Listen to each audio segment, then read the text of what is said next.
कि सेमेंटिक्स में कौन कौन से नए टैग अपने इंट्रोड्यूस हुए जिसमें डिस्कस हुआ था header, navigation, section, article, aside, footer, details and summary. फिर हम लोगों ने डिस्कस किया था इसके अंदर कि हमारे पास क्या क्या टेक्निक्स हैं आज की डेट में एक वेब लेआउट को ड्रॉ करने के लिए, है ना।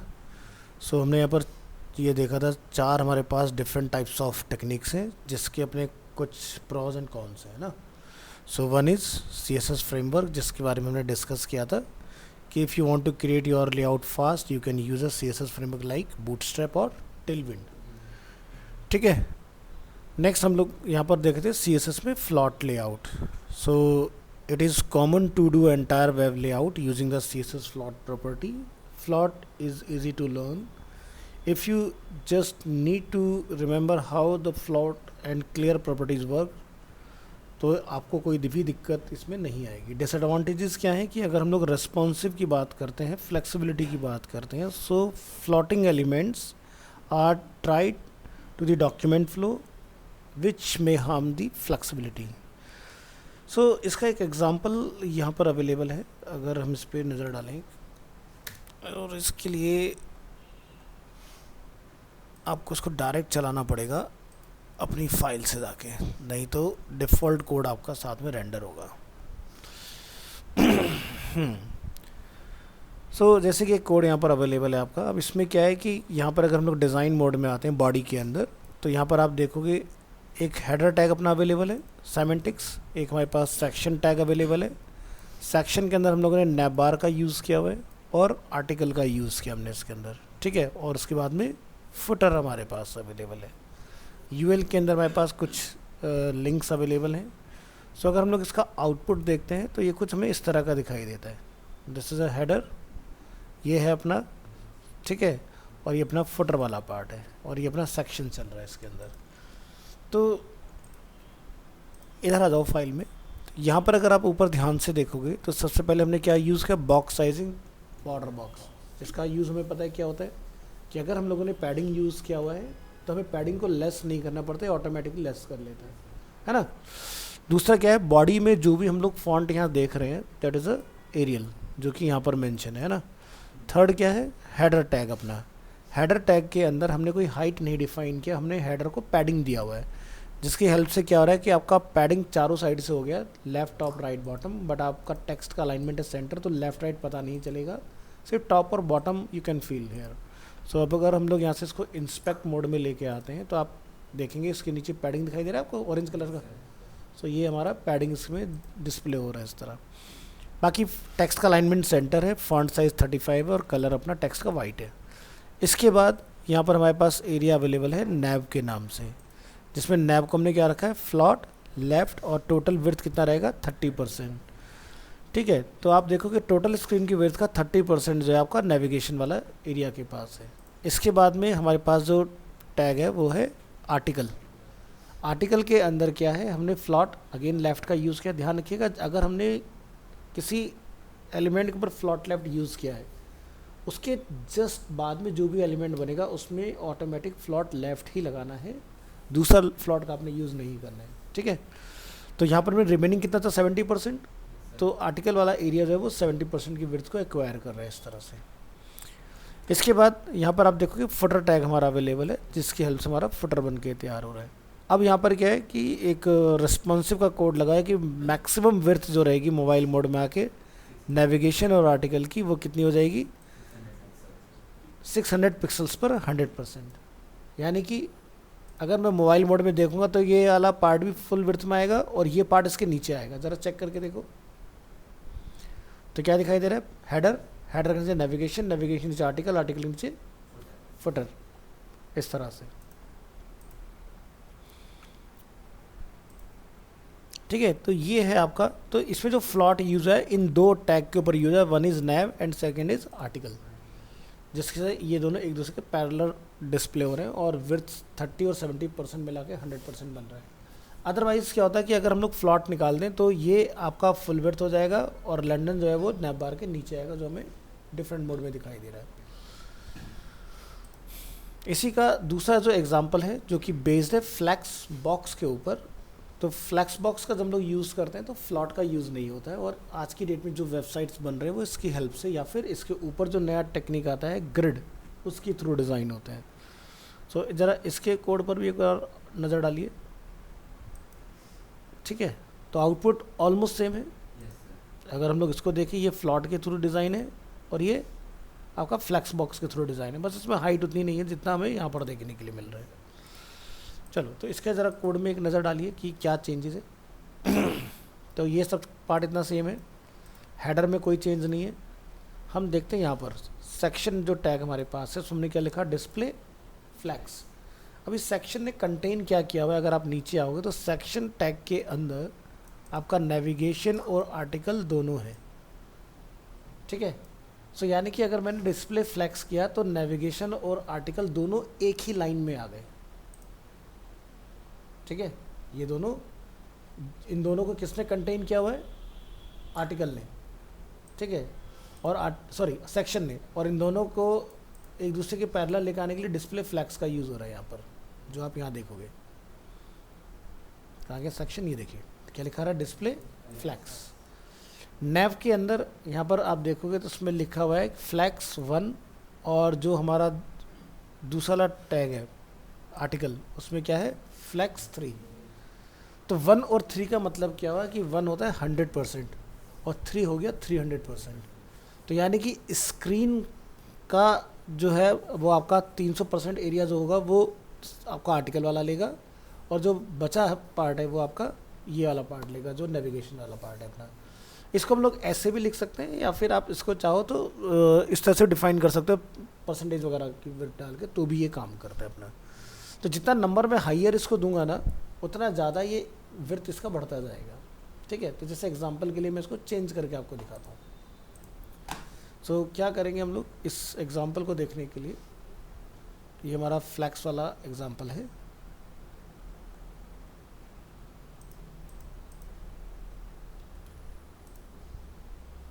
और हम यहाँ पर दोनों के अंदर भी क्या लिख देते हैं, 1 1। ठीक है, ब्राउज़र में आएंगे, रीलोड करेंगे तो 1 1 मतलब 50% स्क्रीन की विड्थ को डिवाइड किया जा रहा है ना। सो हम ये चाहते हैं कि हमारा जो राइट वाला पार्ट है वो ज़्यादा विड्थ को कवर करे। तो आप देख सकते हैं विड्थ बढ़ रहा है ना। ठीक है, 4 मतलब तो स्क्रीन का 400%, जो बचा वो आपका नैव को मिलेगा। तो इसी तरह से 3 लिखेंगे तो 300% में ये कंसिडर होगा आपका, इस तरह से। तो ये ऐसे काम करता है फ्लैक्स के अंदर। तो यहाँ पर ना विड्थ चाहो तो आप लगा सकते हो, बट आपका नंबर से भी काम हो जाता है। या फिर आप इसको ऐसा समझो कि मेरी जो टोटल स्क्रीन की विड्थ है उसको मैं कॉलम में कंसिडर कर रहा हूँ। यानी कि मेरी टोटल स्क्रीन 4 कॉलम में है, 3 कॉलम में मेरा टेक्स्ट वाला पार्ट आएगा और 1 कॉलम में मेरा नेविगेशन वाला पार्ट आएगा। सो अगर आपको नेविगेशन वाले पार्ट की विड्थ को अगर बढ़ाना हो तो आप यहाँ से फ्लैक्स को क्या करेंगे, 2। और अभी हम लोग क्या देखते हैं, इसकी विड्थ देखो एक्सपेंड हो गया। तो जहाँ भी आपको विड्थ बढ़ाना है, आपको इस तरह से नंबर्स के साथ मैनिपुलेट करना है इस चीज़ को।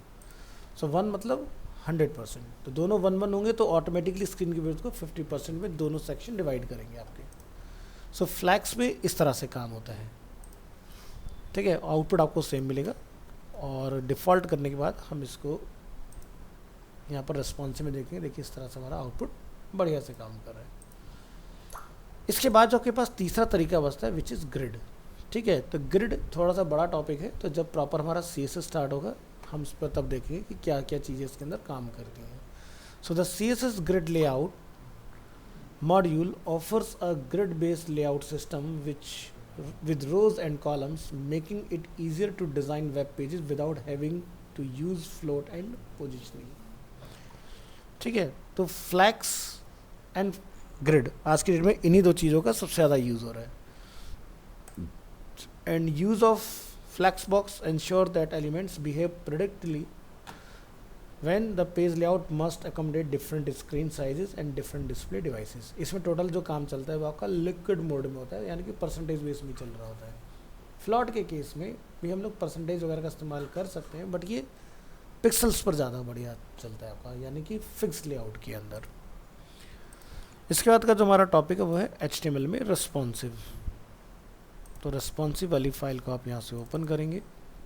ठीक है, सो जैसे कि responsive web design is about creating web pages that look good on all devices. और responsive web design will automatically adjust for different screen sizes and viewport. So जैसे कि आप देख सकते हो ये डेस्कटॉप मोड है, ये टैबलेट मोड है और ये मोबाइल मोड है, ये एक इमेज है ना। अब होता क्या है कि जैसे आप कोई वेबसाइट जब चलाते हो, एग्जांपल के तौर पर अगर हम लोग इसका देखते हैं,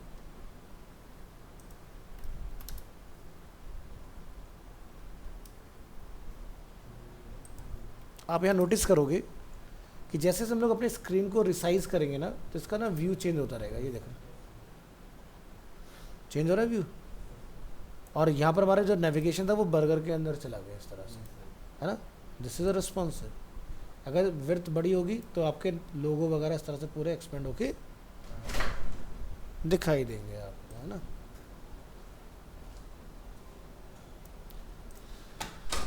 okay, so what is responsive web design? Responsive web design is about using HTML and CSS to automatically resize, hide, shrink or enlarge a website to make it look good on all devices such as desktop, tablets and phones. So example के तौर पर जैसे कि हम लोग ये देख रहे हैं, एक हमारे पास हेडर अवेलेबल है, लेफ्ट साइड में नेविगेशन है, मिडिल में इंफॉर्मेशन है, राइट हैंड साइड में एक और हमारे पास सेक्शन अवेलेबल है। अब जब आप यहाँ से इसको रिसाइज करेंगे कुछ इस तरह से, तो आप देख रहे हो जहाँ तक ये रिसाइज हो सकता है ये रिसाइज होगा और उसके बाद में ये ब्रेक हो जाएगा। तो दिखाई दे रहा है कुछ इस तरह से। अब आप देखो सब कुछ एक दूसरे के नीचे आ गया हमारा। जहाँ तक उसके लिए पॉसिबल है एक स्क्रीन में अरेंज करना, तो वहाँ तक वो अरेंज हुआ, क्योंकि ये टैबलेट मोड है, यानी कि आपका साइड बार और कंटेंट एक साथ आ रहा है, और जो राइट साइड वाला बार था वो नीचे आ गया।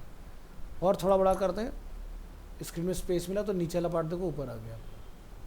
तो पॉइंट ये है कि पेज में कोई स्क्रॉलिंग नहीं आनी चाहिए, नहीं आ रहा ना। तो इस तरह से इसमें बेसिकली काम होता है। तो इसके लिए रिस्पॉन्सिबल क्या होता है? रिस्पॉन्सिबल होता है इसके लिए मीडिया क्वेरी। सो आप यहाँ देखो कि जैसे हमारी विड्थ 800 की जगह पर 799 होगा, हमारा मेन जो सेक्शन है जो 100% पे चल रहा है वो 80% हो जाएगा, और राइट की जो विड्थ है वो 100% हो जाएगी।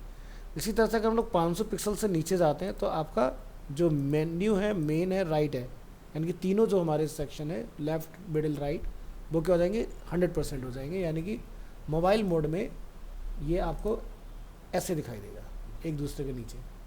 टैबलेट मोड में जाओगे तो व्यू डिफरेंट आएगा, दिखाता हूँ। चेंज हो गया ना व्यू। तो यहाँ पर नेविगेशन और मेन एक साथ आ रहा है, और आपका ये वाला पार्ट नीचे आ रहा है इस तरह से। तो आप देख सकते हो यहाँ पर कोड के अंदर राइट के लिए क्या हो रखा है, आपकी 100% की विड्थ डली हुई है। यहाँ नोटिस करना राइट की विड्थ कितनी है, कौन से मोड में? टैबलेट मोड में, ठीक है। और मोबाइल मोड में हमने तीनों की विड्थ को क्या बोला? 100%। डेस्कटॉप मोड में ये ऐसा रहेगा, मेन्यू की विड्थ 20%, मेन की विड्थ 60%, राइट की विड्थ 20%। तो 20 + 60 कितना हो गया? 80, 80 + 20 100%। तो इस तरह से तीनों पार्ट को डिवाइड किया हुआ है। सो सेटिंग द व्यू पोर्ट। तो व्यू पोर्ट का कोड हम लोग ऑलरेडी पढ़ चुके हैं। क्या होता है? Meta name view port, device width equal, आपका विड्थ जो होता है डिवाइस विड्थ इक्वल टू आपका चल रहा होता है, और आपका इनिशियल स्केल 1.0 होता है। सो इसका फ़ायदा क्या होता है? अगर नहीं लगाते हैं तो आउटपुट कुछ ऐसा होता है, लगा देते हैं तो आउटपुट कुछ रिस्पॉन्सिव होकर आपको इस तरह से मिलता है। सो एग्जाम्पल के तौर पर अगर हम लोग यहाँ पर व्यू पोर्ट लगा के इसको चेक कर रहे हैं, तो setting the viewport, this example does not really do anything other than showing you how to add the viewport meta element. So head section के अंदर आपको मेटा का इंटीग्रेशन करना होता है, तभी आपकी वेबसाइट रिस्पॉन्सिवली वर्क करेगी। अब सपोज कि आप VS कोड चला रहे हो, तो VS कोड तो ऑटोमेटिक डाल के दे देता है। आप नोटपैड अगर आप चला रहे हो तो आपने में ये ध्यान रखना है कि ये ज़रूर से आपने डाला होगा, क्योंकि अगर आपने नहीं डाला होगा नोटपैड के अंदर तो आउटपुट क्या होगा? कुछ ऐसा होगा, ठीक है। अब मान लो कि मैं मोबाइल मोड में जाता हूँ लेके इसको, तो ये थोड़ी देर के लिए सही आएगा, लेकिन बाद में ऐसा हो जाएगा। ये हम लोग पहले भी देख चुके हैं, है ना, जो मैंने आपको लास्ट क्लास में कराया था। और अगर हमने इसको इंटीग्रेट कर रखा होगा तो जब आप रिक्वेस्ट करेंगे इसको, तो अब उसका देखो मोबाइल मोड में जाने पर व्यू चेंज नहीं होगा, ऐसे ही रहेगा। ये नहीं हुआ ना चेंज। तो इसकी वजह का डिफरेंस क्या है? क्योंकि इस फाइल में अगर हम लोग Ctrl+U प्रेस करें, ऊपर क्या डाला हुआ है? View port. और इससे पहले वाला जो हमारा एग्जाम्पल था उसके अंदर व्यू पोर्ट मिसिंग था हमारा। नीचे आइए, चेक करिए, नहीं है ना व्यू पोर्ट, टॉप में देखो। सो नहीं होगा तो आपका डिज़ाइन फ्रैक्शन ऑफ सेकंड के लिए सही आएगा, उसके बाद में गलत हो जाएगा। ठीक है, तो जब भी कभी आपको ऐसा दिखाई दे कि थोड़ी देर सही आने के बाद मेरा डिज़ाइन चेंज हो रहा है, इट मीन्स कि आपके उसमें व्यू पोर्ट टैग मिसिंग है। सो रेस्पॉन्सिव के लिए मेक श्योर करना है कि आपका ये अवेलेबल हो। चलिए आगे देखेंगे। सो टिप क्या है, if you are browsing this page on a phone or a tablet you can click on the two links above to see the difference. तो हमने देखा कि डेस्कटॉप मोड में तो कुछ नहीं पता चल रहा, दोनों सेम ही काम कर रहे हैं, बट जब मोबाइल मोड में जा रहे हैं तो एक जर्क से चेंज होता है और एक जैसा हमने डिज़ाइन किया वैसे हमें आउटपुट दे रहा है। नेक्स्ट है responsive image. Responsive images are images that scale nicely to fit any browser size. So using the width property, if the CSS width property is set to 100%, the image will be responsive and scale up and scale down. So अगर अभी हम लोग यहाँ पर देखें तो आप अगर इसको छोटा बड़ा करोगे तो आपका इमेज उसी के हिसाब से छोटा बड़ा हो रहा है। ठीक है, तो क्या होता है कि आपका इमेज के अंदर हमने डाला हुआ है विड्थ इज 100%, यानी कि स्क्रीन या कंटेनर जितना बड़ा होता जाएगा इमेज ऑटोमेटिकली अब स्केल होती जाएगी। सो इसको नाइसली हैंडल करने के लिए हमने क्या यूज़ करना होता है, मैक्स विड्थ। ठीक है, सो अगर हम लोग इसका एग्जांपल यहाँ देखें तो देखो पूरी स्क्रीन पर इमेज आ रहा है। अब ऐसे केस में क्या होगा, इमेज अगर हाई क्वालिटी नहीं होगी तो पिक्सलेट होगी, और अगर हाई क्वालिटी होगी तो लोडिंग टाइम बढ़ जाएगा। सो हमें इतना बड़ा इमेज नहीं चाहिए, तो हम क्या करेंगे यहाँ पर मैक्स विड्थ का use. So if the max width property set to 100%, the image will scale down if it has to, but never scale up to be larger than its original size. यानी कि जो image का original size होगा image उतनी ही बड़ी होगी।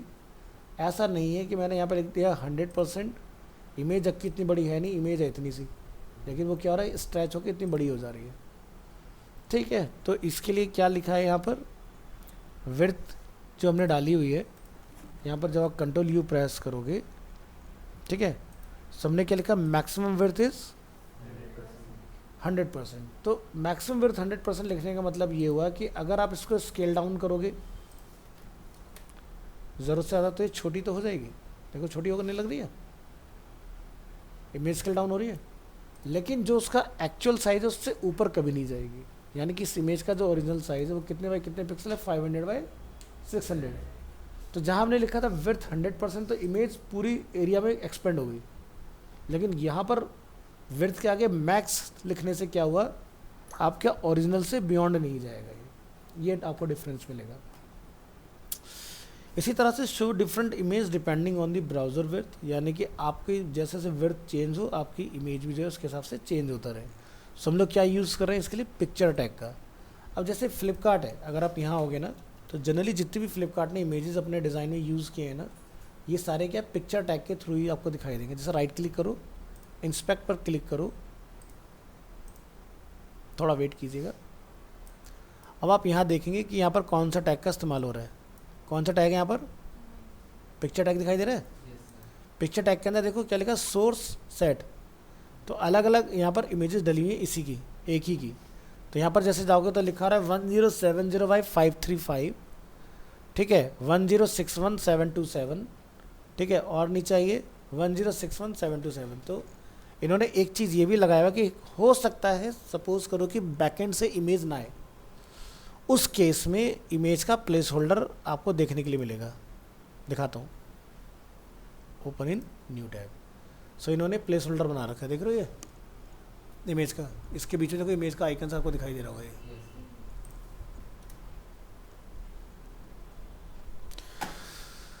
सो इसका फ़ायदा क्या होता है, अब फ्लिपकार्ट क्या करता है कि भाई हमें नहीं पता या उसे नहीं पता कि उसकी वेबसाइट किस तरह का यूज़र किस तरह के डिवाइस पर चला रहा है, बट उनकी कोशिश ये है कि छोटे से छोटे डिवाइस पर भी उनकी वेबसाइट का आउटपुट आना चाहिए।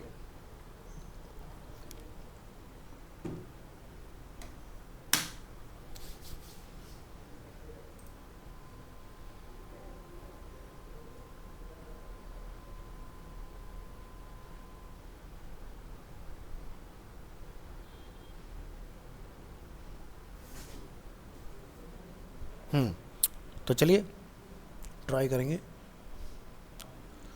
सो अपने स्क्रीन को स्केल डाउन करना स्टार्ट करते हैं। अभी हम लोग स्केल अप कर रहे हैं, ठीक है।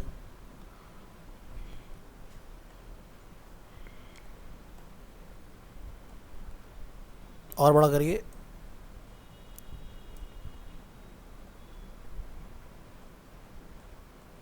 तो क्या दिखाई दिया, इस जगह पर हमारे चीज़ें चेंज हो रही हैं।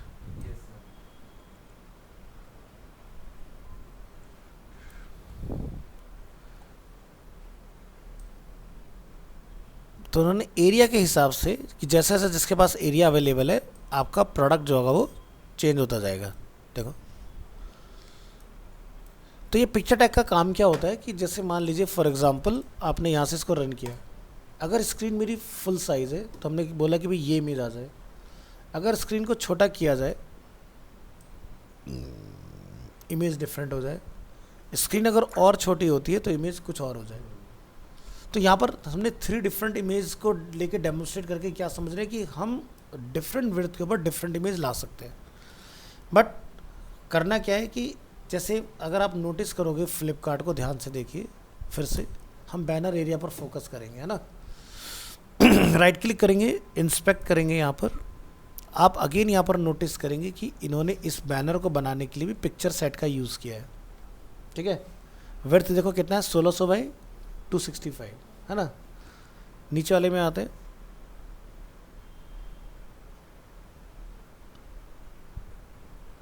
नहीं दिखाएगा, यहाँ पर रख के देखो 1600 265, 1600 265। सेकेंड पाथ यहाँ पर चेक करिए, तो आप यहाँ देख सकते हो कि ये कब कब ट्रिगर होंगे। यहाँ पर लिखा है कि अगर स्क्रीन की विड्थ मिनिमम 1192 जाती है तो आपका चेंज हो जाए। फिर क्या है, अगर मिनिमम विड्थ टैबलेट मोड से नीचे चली जाए और मैक्सिमम विड्थ अगर 1191 तक रहे तो आपका ये वाला इमेज चलेगा। ठीक है, और 1191 की जगह अगर 1192 हो गया तो इमेज हमारा बड़ा वाला आएगा। और ये वाला क्या है, सबसे नीचे के लिए। तो ज़रा देखो, हम अलग अलग इमेज चला के देखते हैं क्या इमेज के साइज़ में कोई डिफरेंस है या नहीं है। कितने गया भैया, यही होना चाहिए। हाँ, तो मैं इधर रख के इसको बड़ा कर लेता हूँ।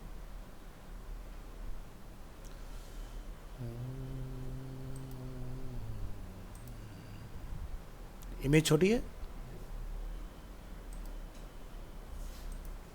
इमेज बड़ी है। तो यानी कि आपको क्या समझ में आया है कि जैसा स्क्रीन का साइज़ उसी के हिसाब से इमेज आपका ऑटोमेटिकली एडजस्ट होगा। तो जैसे मैंने भी यहाँ पर आपको एग्जांपल दिखाया ना इसमें कि बड़ी स्क्रीन पर इमेज ये रहेगा, थोड़ा छोटा होगा तो इमेज चेंज हो जाएगा, फिर और ज़्यादा छोटा होगा तो इमेज डिफरेंट हो जाएगा।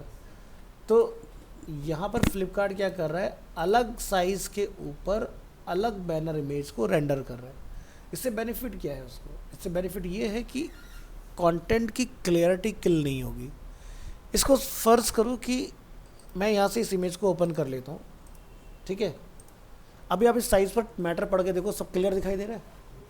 अब एक मोबाइल यूज़र आता है, ठीक है, और वहाँ पर आपकी ये, इसको मैं थोड़ा सा दिखाने के लिए क्या करता हूँ, यहाँ से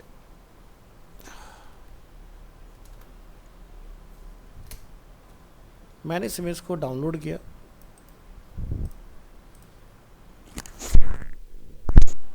और हम अपने फोल्डर में ले आते हैं डेस्कटॉप के अंदर, डेस्कटॉप के अंदर MWF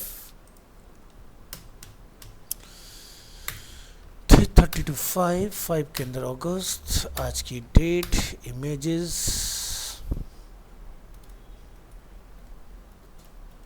फ्लिपकार्ट _ पिक्चर के नाम से हमने इसको सेव किया।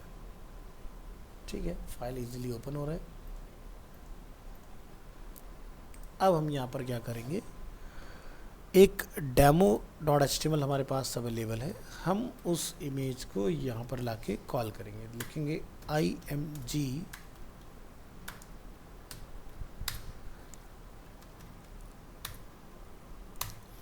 ये हमारे पास फोटोग्राफ है। अब इस पेज को ज़रा लाइव लेके आओ। ठीक है, अब इसको आप सोचो कि हम इसको छोटा कराने की कोशिश करेंगे। ठीक है, तो हमने यहाँ पर जाके क्या लिखा, विड्थ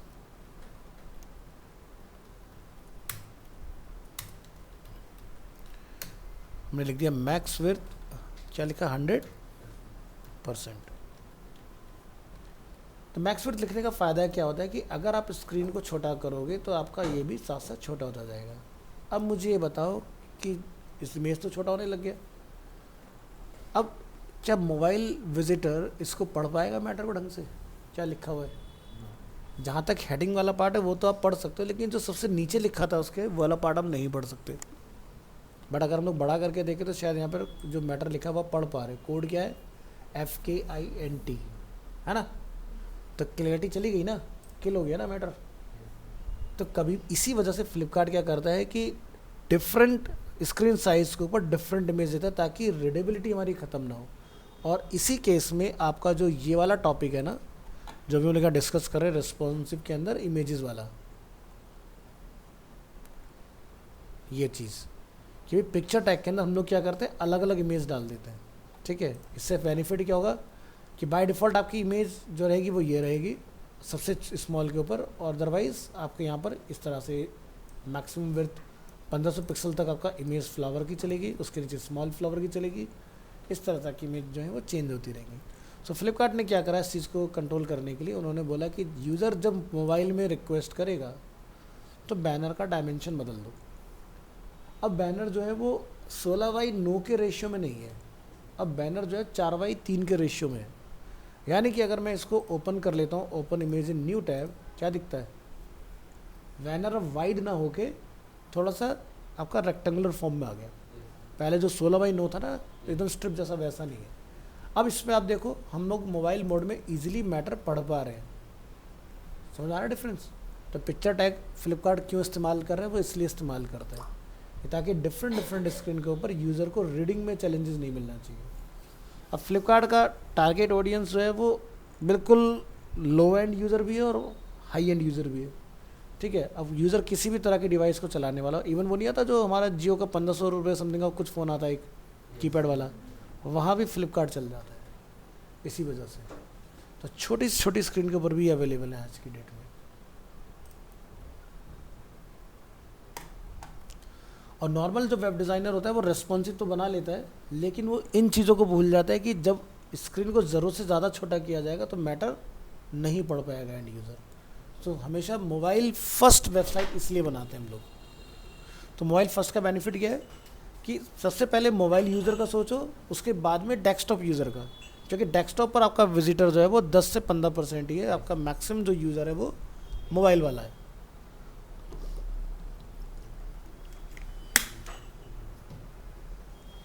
नेक्स्ट,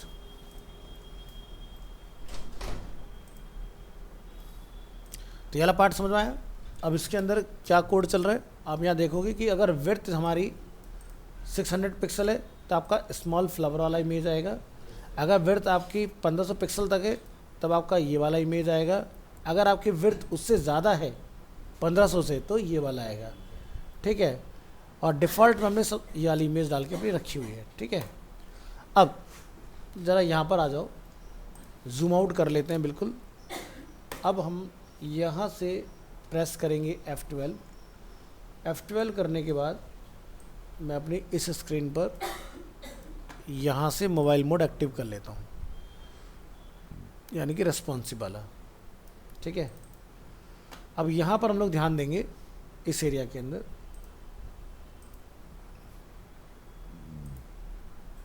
तो ये देखो अभी हम लोग 4K डिस्प्ले पे हैं। 4K डिस्प्ले यानी कि विड्थ कितनी है? 2560 2560 पिक्सल की विड्थ है।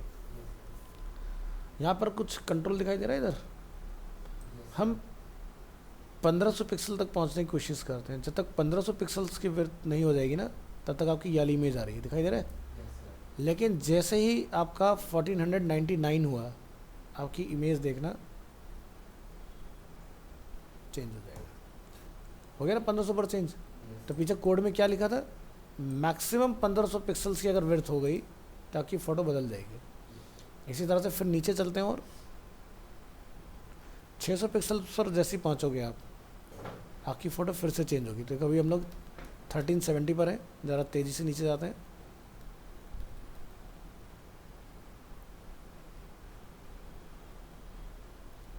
एग्जैक्ट 600 पर चेंज हुआ। सो आपको ये पता करना पड़ेगा कि आपको किस डिस्प्ले साइज़ के ऊपर मुझे अपने कंटेंट को चेंज करना है। सो आप उसी एक इमेज टैग के अंदर अलग अलग इमेजेस अपनी चला सकते हो, ठीक है। देखो टेक्स्ट के केस में प्रॉब्लम नहीं आता है क्योंकि टेक्स्ट तो ऑटोमेटिकली रैपिंग मोड में चल रहा होता है ना।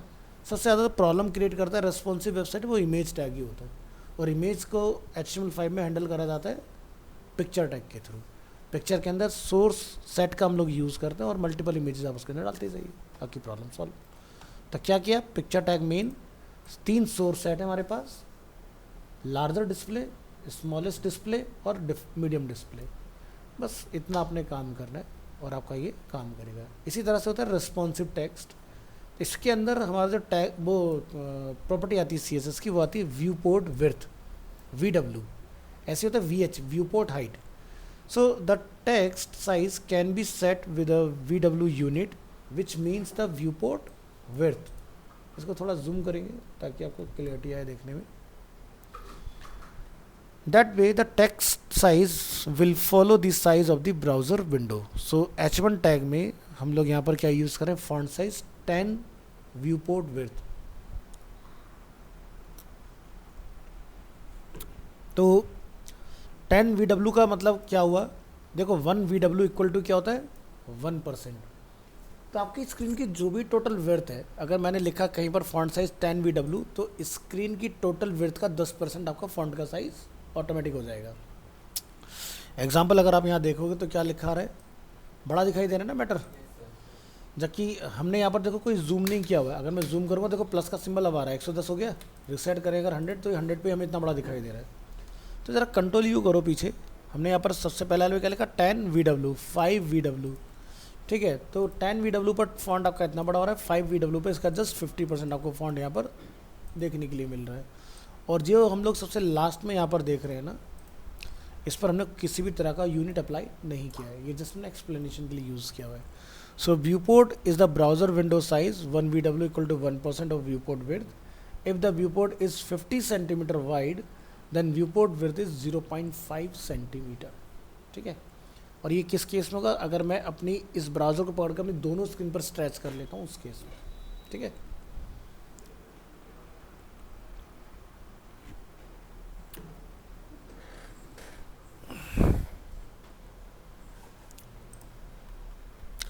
आगे बढ़ेंगे, बात करते हैं मीडिया क्वेरीज की। In addition to resize text and images, it is also common to use media queries in responsive web pages. With media queries you can define completely different styles for different browser sizes. Example, resize the browser window to see that the 3 divs element below will display horizontally on large screen and stack vertically on small screen. So हमारे पास यहाँ पर left right हमारे पास 2 हैं, जिसके अंदर float क्या है left, और दोनों की विड्थ कितनी है 20%। रेस्ट 80% जो बचा वो आपका बीच का पार्ट रह जाएगा, ठीक है। एक मेन हमारे पास अवेलेबल जिसमें अगेन फ्लॉट लेफ्ट है, जिसकी विड्थ है 60%। तो हमने क्या बोला कि अगर मैक्सिमम विड्थ 800 पिक्सल की हो जाती है, ठीक है, अगर हम लोग स्केल डाउन करना स्टार्ट करें, जैसे 800 टच होगा, सो हमारा विड्थ जो है तीनों का कितना हो जाए 100%। ज़रा चला के देखो, अभी आप देख सकते हो यहाँ पर हमारा ये आ रखा है पार्ट इस तरह से, दोनों की विड्थ कितनी रखी है 20, तो कितना हो गया दोनों का 20 + 20 40, रिमेनिंग कितना था 60 यहाँ डिफाइन है बीच में, कितना हो गया टोटल 100%। अब यहाँ पर क्या है फ्लॉट लेफ्ट लगा हुआ है, ठीक है। तो क्या हो रहा है आप यहाँ देखोगे, इन दोनों को हमने फ्लॉट लेफ्ट बोला है और बीच वाले को भी फ्लॉट लेफ्ट बोला है हमने। तो ये आपका पहला पार्ट हो गया, main content float left, right content float left. अब जब आप इसको स्केल डाउन करना स्टार्ट करोगे, जैसे ये 800 पिक्सल पर पहुंचेगा स्केल डाउन होते हुए, ये तीनों क्या हो जाएंगे 100% हो जाएंगे। अब ये कहाँ लिखा हुआ है,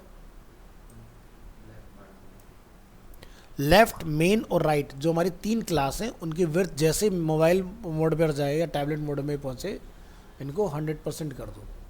तो ये तीनों क्या हो गए अलग अलग लाइन में आ गए, इस तरह से विड्थ एक्सपेंड करा दी हमने इसकी।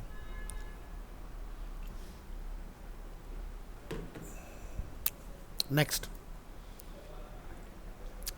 तो मीडिया क्वेरी के थ्रू अगर आप पूरा एक रिस्पॉन्सिव पेज अपना देखना चाहते हो, तो आप यहाँ देखोगे जैसे मेन्यू, मेन, राइट, इन सब की विड्थ को हम लोगों ने यहाँ पर जाकर कुछ डिफाइन किया हुआ है।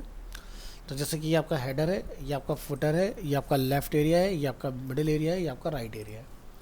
तीनों का नाम क्या क्या है अगर आप यहाँ जाके देखोगे, ठीक है। तो हमारा एक डिव टैग है जिसको आप चाहो तो क्लास हेडर के नाम से दे सकते हो, दूसरा आपका मिडिल वाला पार्ट है जिसको आप मेन नाम दे सकते हो, तीसरा आपका क्या है फुटर पार्ट। ठीक है, अब इसमें क्या हो रहा है कि जब हम लोग मोबाइल मोड इसका चेक करते हैं तो अभी आप देख सकते हो कायदे में मोबाइल के अंदर मैटर ऐसे ही आना चाहिए, नैब बार, तो उसके ऊपर हेडर, उसके ऊपर मैटर, उसके नीचे आपका सेक्शन और सबसे नीचे फुटर। टैबलेट मोड चेक करके देखते हैं क्या टैबलेट मोड पर ये हमारा कुछ आउटपुट देता है कि नहीं। तो ये आपका टैबलेट मोड है और ये आपका डेस्कटॉप मोड है इसका। ठीक है, तो ये आप यहाँ मीडिया क्वेरी अगर चेक करने जाओगे तो मीडिया क्वेरी सिर्फ और सिर्फ किसके लिए लगाई हुई है, मोबाइल के लिए। इसमें टैबलेट के लिए मीडिया क्वेरी नहीं लगाई हुई है। तो अगर वेबसाइट आज की डेट में जो हम लोग बनाते हैं ना, उन लोग टैबलेट के लिए बनाते ही नहीं है, चॉइस है। क्लाइंट कहता है कि भाई मेरा एंड जो यूज़र जो है वो टैबलेट वाला भी है तो टैबलेट कर दो। बस मैं ये आपको रिकमेंड करूँ कि आप दोनों का कोड करके चलो। क्लाइंट का नहीं पता, बाद में बोले नहीं टैबलेट भी चाहिए। तो इसी चीज़ को हैंडल करने के लिए जब हम लोग रिस्पॉन्सिव वेबसाइट बनाते हैं ना, तो बूटस्ट्रैप के अंदर टैबलेट, मोबाइल, डेस्कटॉप तीनों की कोडिंग पहले से हो रखी है। आपको बस जाके टैबलेट के लिए कोड करना है, काम खत्म।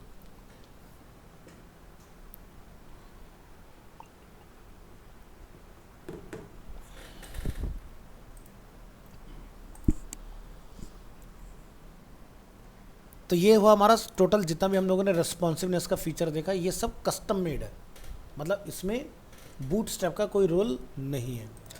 अब अगर आप चाहते हो कि बूटस्ट्रैप से मुझे रेस्पॉन्सिव करना है तो क्या होता है, जैसे मैं आपको यहाँ दिखाने की कोशिश करता हूँ।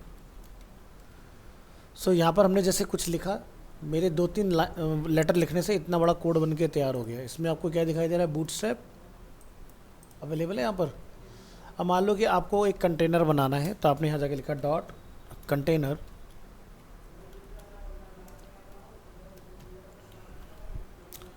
डॉट रो डॉट कॉल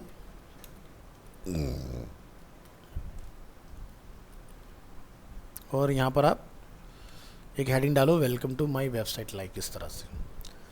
अब ये सेंटर में आ रहा है क्योंकि यहाँ पर टेक्स्ट सेंटर का कोड लगा है, इसको फिलहाल के लिए हटा दीजिए। तो कहाँ गया, लेफ्ट में आ गया। अगर हम लोग यहाँ पर कंटेनर को एक बैकग्राउंड कलर दे दें और यहाँ लिख दीजिए टेक्स्ट लाइट, तो मैटर डिस्प्ले हो रहा है हमारा।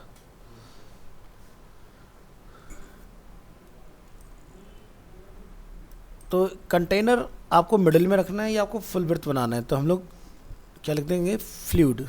अभी आप देखो पूरी स्क्रीन पर आ गया मैटर। तो मैं एक छोटा सा आपको एक दिखाता हूँ, जैसे कि हमें नेविगेशन कुछ बनाना है।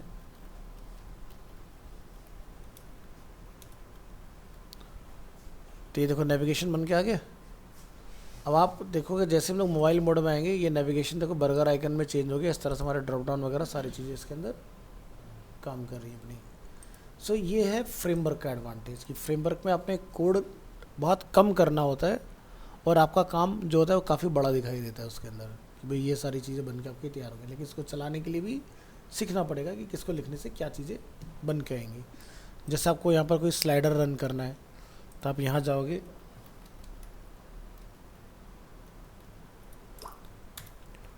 अब हमें जो भी स्लाइडर के अंदर इमेजेस लगानी है हम यहाँ जाके अपनी इमेजेस चेंज करके आ सकते हैं।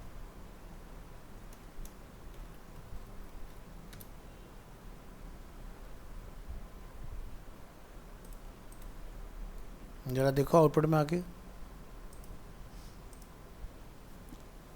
वेबसाइट शेप लेने लगी ना धीरे धीरे, जैसे हम लोग लिखते जा रहे हैं। तो ये फ़ायदा है। तो ऑटोमेटिक भी चलेगा आपका स्लाइडर, वैसे भी काम करेगा आपका। इसी तरह से आप नीचे और जाओगे, यहाँ पर जाके आप डिफाइन करेंगे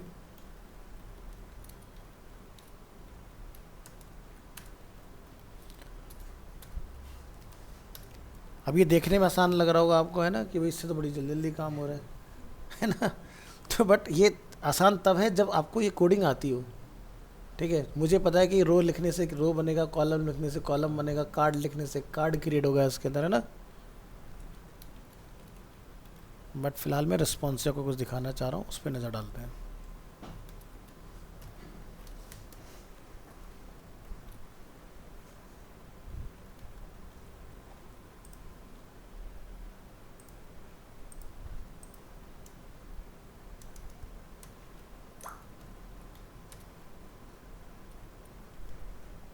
चलिए देखते हैं। तो यहाँ देखो 3 कॉलम बन के हमारे तैयार हो गए।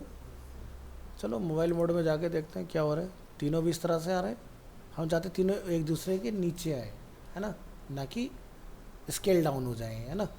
सो हमें क्या लिखना पड़ेगा यहाँ पर, जब मोबाइल मोड में जाएंगे 12 कॉलम, और जब डेस्कटॉप मोड में रहेंगे तो यहाँ लिखेंगे कॉल 4 × 3 = 12 कॉलम। ठीक है, तो यहाँ पर आपको लिखना पड़ेगा कॉल LG 4। तो लास्ट डिस्प्ले पर 4 मोबाइल मोड में, तो मुझे रेस्पॉन्सिव बनाना आसान हो गया ना इसके अंदर।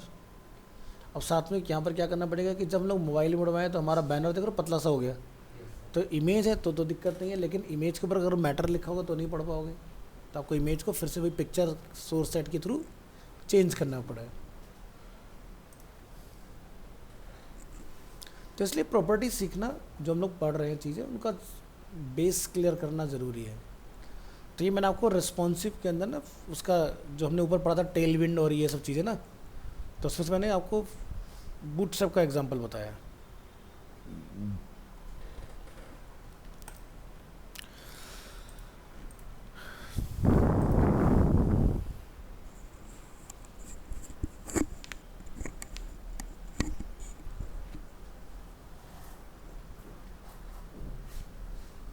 तो यहाँ तक का पार्ट क्लियर है।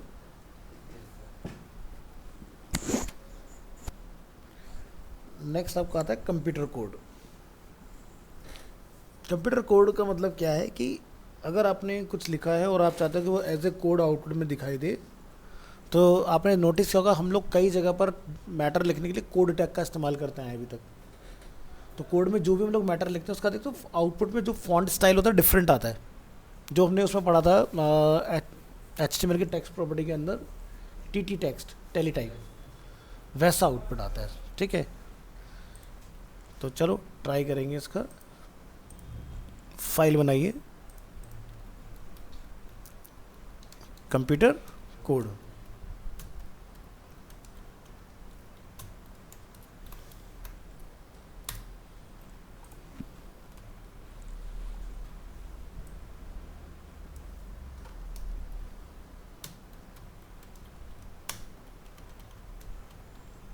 Computer code elements.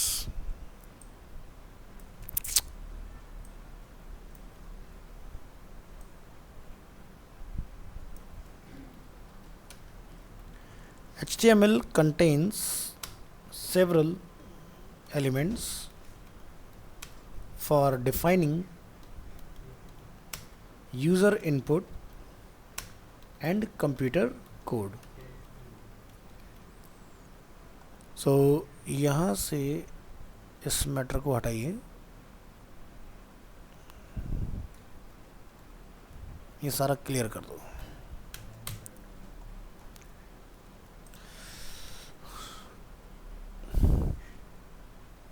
गलत लाइन डिलीट कर दी क्या? यहाँ से हटा।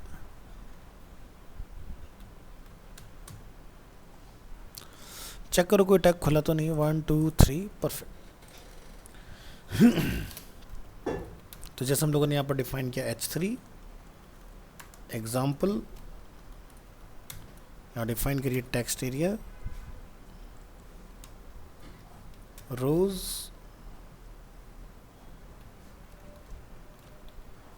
और इसको क्या कर देंगे रीड ओनली, ताकि हमारा जो मैटर्स के अंदर लिखा हो वो चेंज ना हो। हमने यहाँ पर इस्तेमाल किया कोड टैग, लिख रहे हैं लाइक वेरिएबल x = 5। ये हम लोग जावास्क्रिप्ट का कुछ कोड लिख रहे हैं, ठीक है। और यहाँ जाइए, इसको टोटल कर दो। अब टेक्स्ट एरिया टैग से बाहर आइए और यहाँ पर जाके आप इसको प्रिंट करा दो।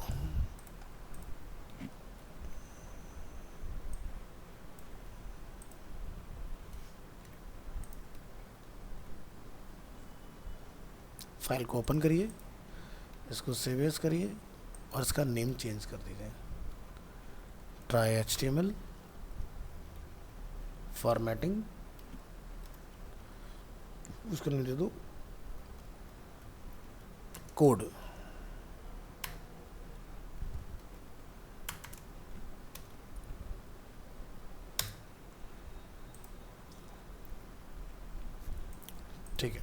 तो यहाँ पर अपना कोड डालिए, सेव करिए फाइल को और अपना इसका यूआरएल जो है वो यहाँ से इधर लगा दो। Right click, open with live server. हमारी क्लास मिसिंग रह गई विच इज़ फॉर्म कंट्रोल, तो लिखेंगे क्लास फॉर्म कंट्रोल। इससे क्या होगा, अभी फुल विड्थ आएगा ऐसे। चलिए, सो अगर आप यहाँ पर आउटपुट देखोगे तो दोनों के टाइपोग्राफी में कुछ डिफरेंस दिखाई दे रहा है आपको। ठीक है, अगर हम लोग कोड टैग का इस्तेमाल ना करें तो आउटपुट देखिए हमारा क्या आता है। ठीक है, तो दिखाई दे रहा है डिफरेंस टाइपोग्राफी का। तो अगर आपको कोई HTML कोड, जावास्क्रिप्ट कोड, मतलब कंप्यूटर का कोई भी कोड अगर आपको लिख के ब्राउज़र में ढंग से अगर उसको दिखाना है तो आपने कोड टैग का इस्तेमाल करना है। इससे आपका जो मैटर होगा वो क्लियरली विजिबल होगा। ठीक है, ऐसे होता है हमारे पास KBD, इसको हम बोलते हैं कीवर्ड शॉर्टकट्स। सो यहाँ से आपने इसको करना है HR H2 HTML, इसको हम लिखेंगे KBD for keyboard input.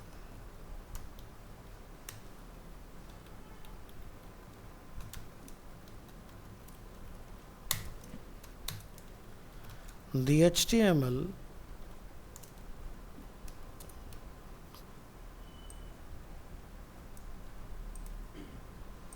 keyboard element is used to define keyboard input. The content inside is displayed in the browser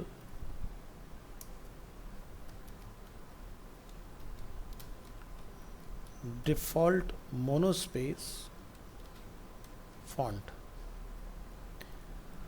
monospace font यानी कि जहाँ पर आप जैसे देखते हो प्री टैग लिखते हो तो अगर हम उसमें कुछ मैटर लिखते हो तो गैप बीच में ज़्यादा आता है वर्ड के। जैसे एक छोटा सा एग्जांपल देखेंगे,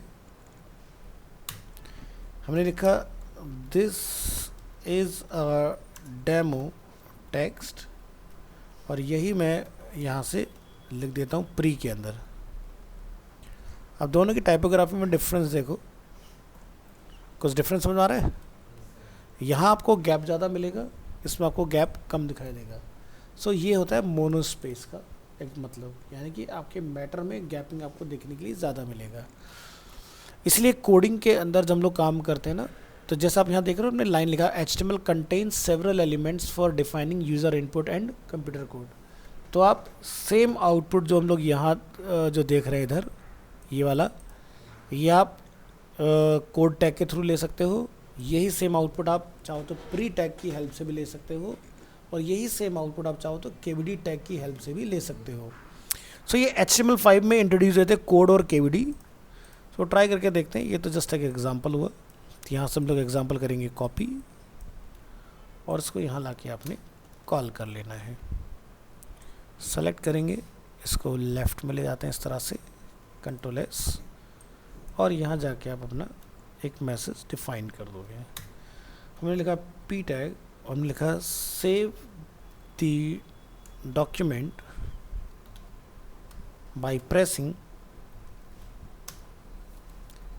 तो लिखिए KBD टैग और क्या कमांड होती है, Ctrl+S। तो KBD हमें आउटपुट में मिल जाए तो $LT $GT।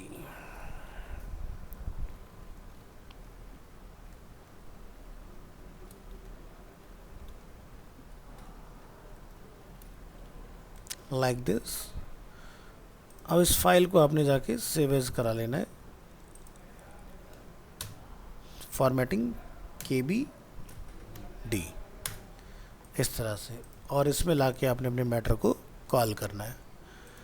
सेव करिए file, open with live server और क्लिक कीजिए यहाँ पर और इसका नेम चेंज कर लो, कॉपी, और यहाँ कर दो KBD।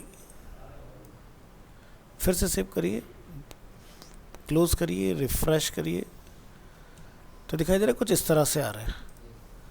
अब यही काम अगर मैं बूटस्ट्रैप में करूँगा तो आउटपुट क्या होगा, ज़रा डिफरेंस देखो। तो बूटस्ट्रैप में इसको अलग तरीके से दिखाने का दिया हुआ है। इस गैपिंग वैसे ही दिखाई देगा आपको, लेकिन यहाँ देख रहे हो, जब हम बूटस्ट्रैप सीख रहे होंगे तो हमारा KBD का आउटपुट कुछ ऐसा होगा। ठीक है, तो अलग से हाईलाइट हो रहा है ना मैटर के बीच में। यहाँ बन तो गया लेकिन हाईलाइट अच्छे से नहीं है। यहाँ पर क्या हुआ, कीबोर्ड शॉर्टकट जैसे जनरली हमारा लिखा होता है वैसा ही तरीके से आपको दिखाई दे रहा है। So this is the difference.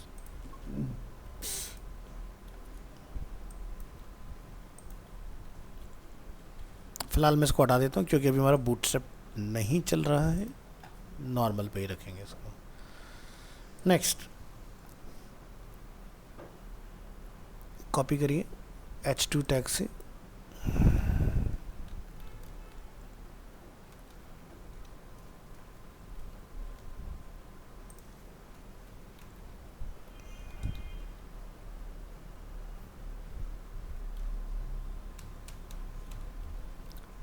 SAMP for program output।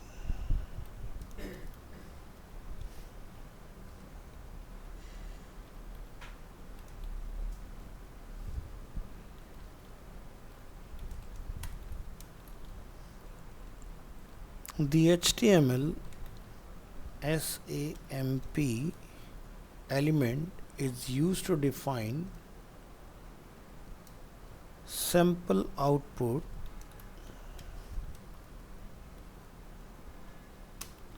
from a computer program.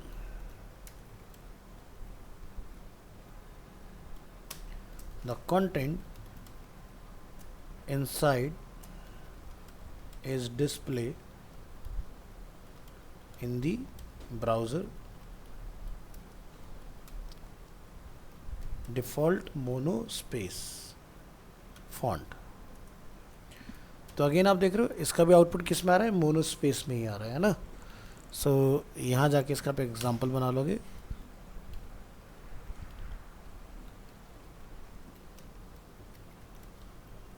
Message from my computer, हमने एक और P टैग का इस्तेमाल किया यहाँ पर।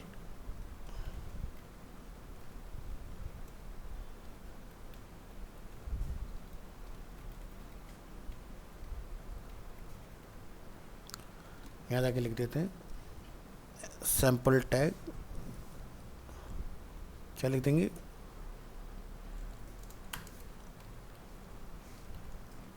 File not found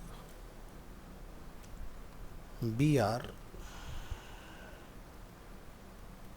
press F1 to continue, like this। अब ये टैग प्रिंट होगा नहीं तो इसके लिए हमें क्या लिखना पड़ेगा, LTGT।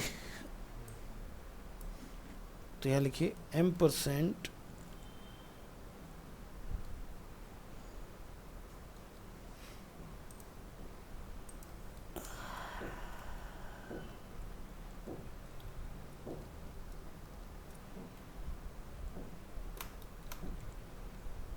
फाइल को ओपन करिए, सेव एज करिए और इसको ट्राई करिए, और यहाँ पर अपना मैटर चेंज करिए, कोड को कॉपी करो, यहाँ पर रिप्लेस।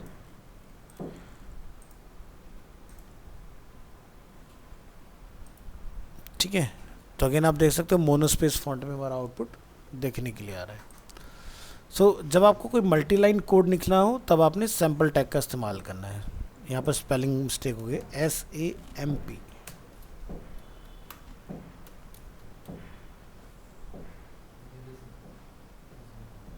यहाँ भी गलत है ना,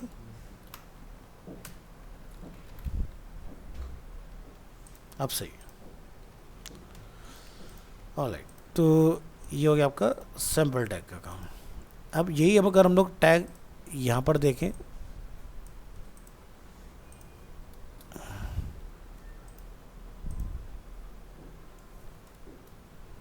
ठीक है, तो इस तरह का आपका इसका आउटपुट रहने वाला है इसमें।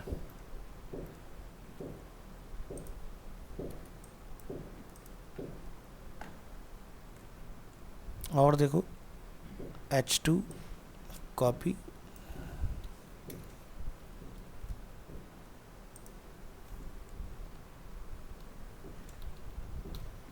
HTML code for computer code.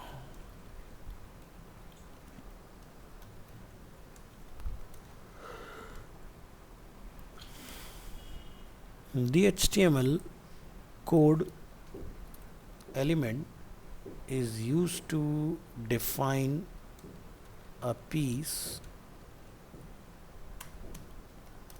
of computer code. The content inside is displayed in the browser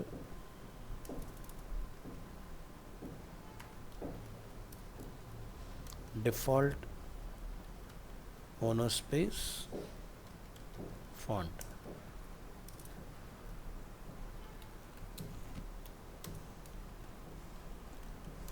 Define some text as computer code in a document. सो जो भी आप लिखना चाहें वो कोड टैग की हेल्प से यहाँ पर जाके डिफाइन कर देंगे आप, ठीक है। तो इसका एग्जांपल हम लोगों ने ऑलरेडी ऊपर बनाया हुआ है, इसको आप ट्राई करके देख लीजिएगा।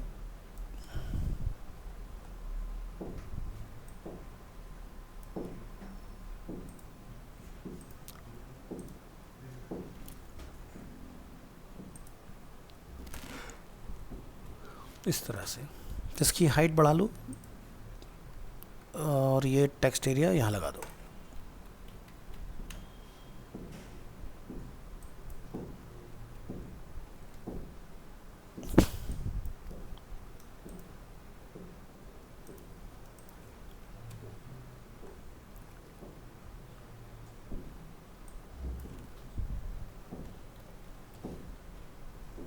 ऑलराइट, सो हमने एक टैग देखा अभी थोड़ी देर पहले, प्री टैग।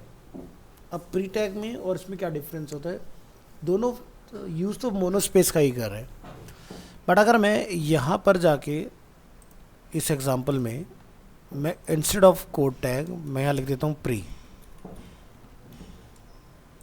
तो क्या डिफरेंस आएगा?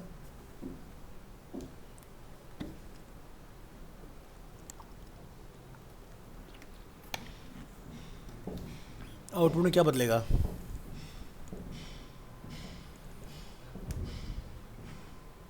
फॉन्ट तो सेम ही रहता है ना, चाहे मोनोस्पेस लगाओ चाहे जो मर्जी लगाओ, फॉन्ट में कोई चेंज नहीं आता। चेंज पता है क्या आएगा? प्री टैग का तो प्री फॉर्मेट, अगर एंटर लगा के लिखा है तो एंटर लगाओ या आउटपुट आएगा, समझ गए? अगर मैं इस फाइल को यहाँ ओपन करके आपको दिखाऊं तो आउटपुट क्या आ रहा है? अलग अलग लाइन में। और अगर मैं इसको कोड टैग से रिप्लेस कर देता हूँ, समझ गए? तो यानी कि फॉन्ट पर मत जाना, साथ में एलिमेंट का मतलब भी समझना है हमें कि किस टैग का कहाँ इस्तेमाल करना है। आपको लगता है मुझे एक लाइन में चाहिए तो प्री का इस्तेमाल मत करो, अगर आपको लगता है कि मुझे अलग लाइन में भी चाहिए तो प्री का इस्तेमाल आपने करना है, ठीक है। ये नहीं कि आपको फिर अलग से BR लगाने पड़ रहे हो, वो जुगाड़ नहीं करना, ठीक है। क्योंकि जितने भी हमने यहाँ पर टैग देखे, टॉप से अगर देखें, जैसे कोड टैग, कोड के बाद हम लोगों ने यहाँ पर देखा KBD, KBD के बाद हम लोगों ने देखा सैम्पल टैग, ठीक है। ये सभी टैग एक ही तरह के टेक्स्ट फॉर्म में आउटपुट दे रहे हैं, विच इज़ मोनोस्पेस फॉन्ट, ठीक है। और मोनोस्पेस में आपको सभी में स्पेस मिलेगा, लेकिन सभी का काम अलग अलग है।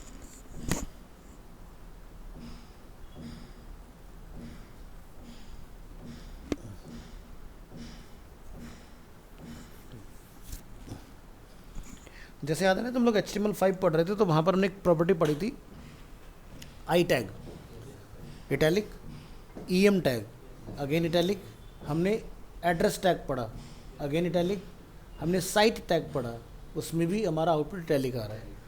तो लेकिन इसका मतलब ये नहीं कि इटैलिक सभी में आ रहा था हम किसी से भी इटैलिक बना लें, पर्पसली जहाँ पर जिसका हमें इस्तेमाल करना है हमें वही टैग लगाना है। अगर एड्रेस स्टोर कर रहे हैं तो एड्रेस टैग का यूज़ करना है, ये नहीं कि इटैलिक तो एड्रेस से बता चलो एड्रेस लगा देते हैं, तो वो आप विजुअली सामने वाले को आउटपुट दे दोगे लेकिन गूगल को आप बेवकूफ़ नहीं बना सकते, तो वहाँ फंस जाओगे फिर आप जाके। ठीक है, चलिए, तो ये हो गया हमारा इसका आउटपुट। और अगर आप कुछ वेरिएबल्स वगैरह लिखना चाहते हो तो इसके लिए भी आपको टैग मिल जाता है, तो हम यहाँ जाके डिफाइन कर लेते हैं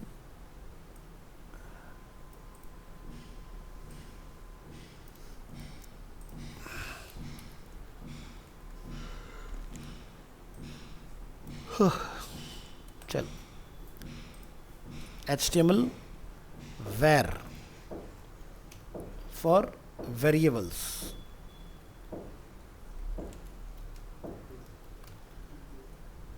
The HTML var element is used to define a variable in programming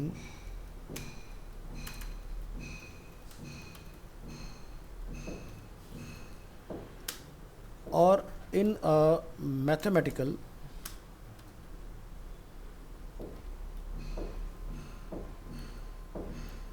expression. The content inside is typically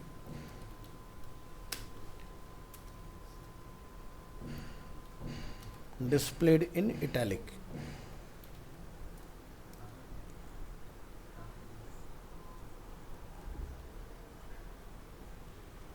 So define some text as a variable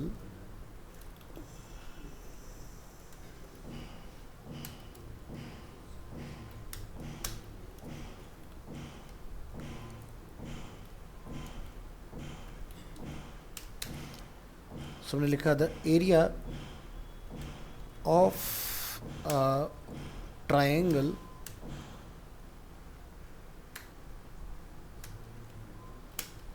is 1 divided by 2 x, और यहाँ पर हम लोग यूज़ करेंगे var tag का।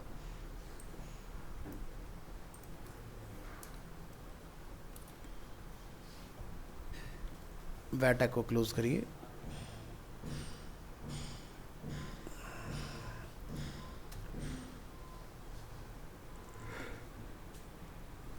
फिर लिखिए multiply again var tag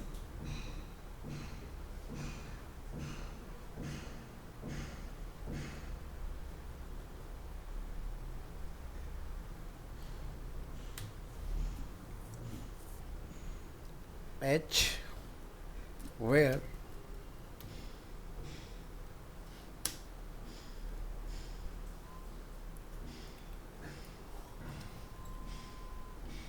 where b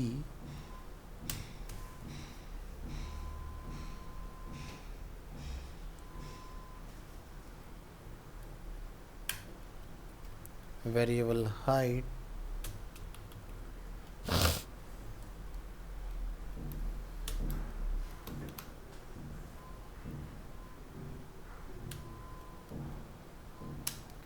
is the base and variable h is the vertical height।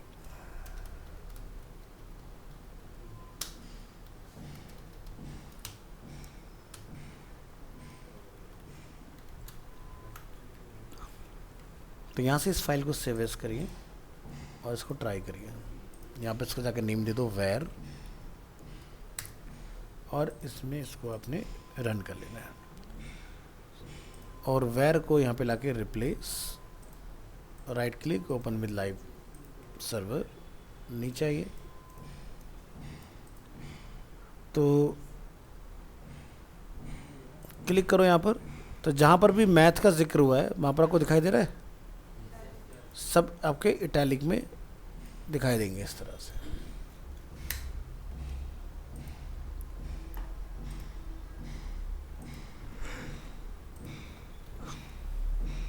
Line height 2,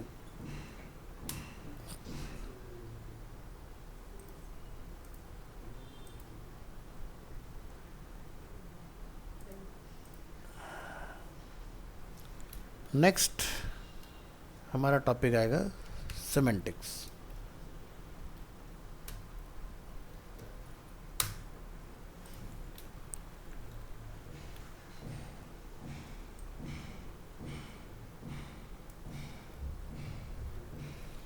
semantic elements.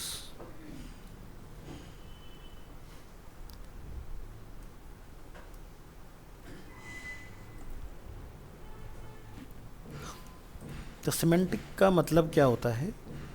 Semantic का मतलब होता है semantic elements means elements with a meaning.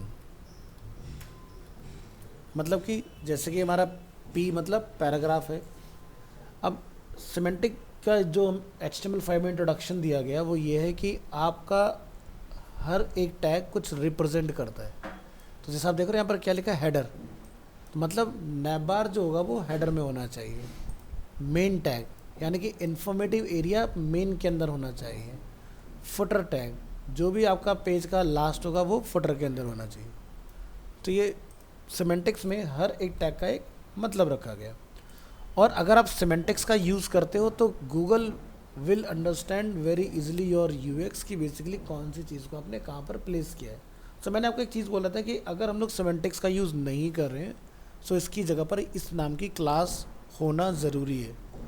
ठीक है, या तो क्लास हो या टैग हो, दोनों में से कोई एक चीज़ होनी बहुत ज़रूरी है। अगर नहीं होगा तो फिर आपकी वेबसाइट एसईओ फ्रेंडली नहीं बनेगी। समझ गए? तो हेडर को गूगल अंडरस्टैंड कर लेता है कि आपने हेडर में क्या इन्फॉर्मेशन को स्टोर किया हुआ है। और अगर आप डिव टैग लिख लिख के अपना चीज़ें बनाते जा रहे हो तो गूगल आपके स्ट्रक्चर को नहीं समझ पाता है। और यही सबसे बड़ी डिफ़िकल्टी आती है जब एसईओ में जाता है कंटेंट, तो आपकी वेबसाइट रैंक नहीं कर पाती सही से। सो एसईओ की जो जर्नी है वो हमारी यहीं से स्टार्ट होती है कि भाई ऑन पेज एसईओ यानी कि जिसमें टोटल वेबसाइट डिज़ाइनर और डेवलपर का काम होता है, और ऑफ पेज एसईओ जिसमें टोटल आपका एसईओ एक्सपर्ट का काम होता है। ठीक है, तो एक वेबसाइट डिज़ाइनर डेवलपर को एसईओ फ्रेंडली डिज़ाइन बिल्ड करना आना बहुत ज़रूरी है। अगर आप खाली प्रोग्रामिंग सीख जाते हो उसका कोई फ़ायदा नहीं है, क्योंकि आप वेबसाइट बना दोगे लेकिन वो जब जिस कंपनी के पास जाएगा एसईओ होने के लिए, या उसी कंपनी में अगर कोई एसईओ कर रहा होगा, वो क्या बोलेगा इसमें ये सारी गलतियाँ हैं, इसको दोबारा से बनाना पड़ेगा। सो डे वन से हमें स्ट्रक्चर जो है वो एसईओ फ्रेंडली बनाना आना चाहिए। जैसे जब लोग HTML सीखे थे, मैंने आपको बोला था हेडिंग का H1 ओनली 1 टाइम होना चाहिए। अगर आपका 2 टाइम आ गया तो गूगल विल कंफ्यूज कि भाई करना क्या है, किस कीवर्ड को आप फोकस में लाना चाह रहे हो। ठीक है, तो 1 2 3 आप कोशिश करें सिंगल टाइम ही हो। मल्टीपल टाइम अगर लगाना है तो 1 को छोड़ के बाकी किसी को भी लगा दो। ठीक है, सो बूटस्ट्रैप जो लिखा गया है उन्होंने उसमें क्या करा कि मान लो सपोज करो किसी ने H1 टैग इस्तेमाल कर लिया और उसको हेडिंग में ही दिखाना है, तो उन्होंने हेडिंग की क्लास भी बना दी। अब क्लास को मैं अगर पी में भी लगा दूंगा तो भी आउटपुट सेम आएगा। जैसे एक एग्जांपल दिखाने की कोशिश करता हूँ आपको, यहाँ पर नीचे का सब डिलीट करेंगे। ऑलराइट, तो अभी आप यहाँ देखो H1 टैग में क्या लिखा है ना।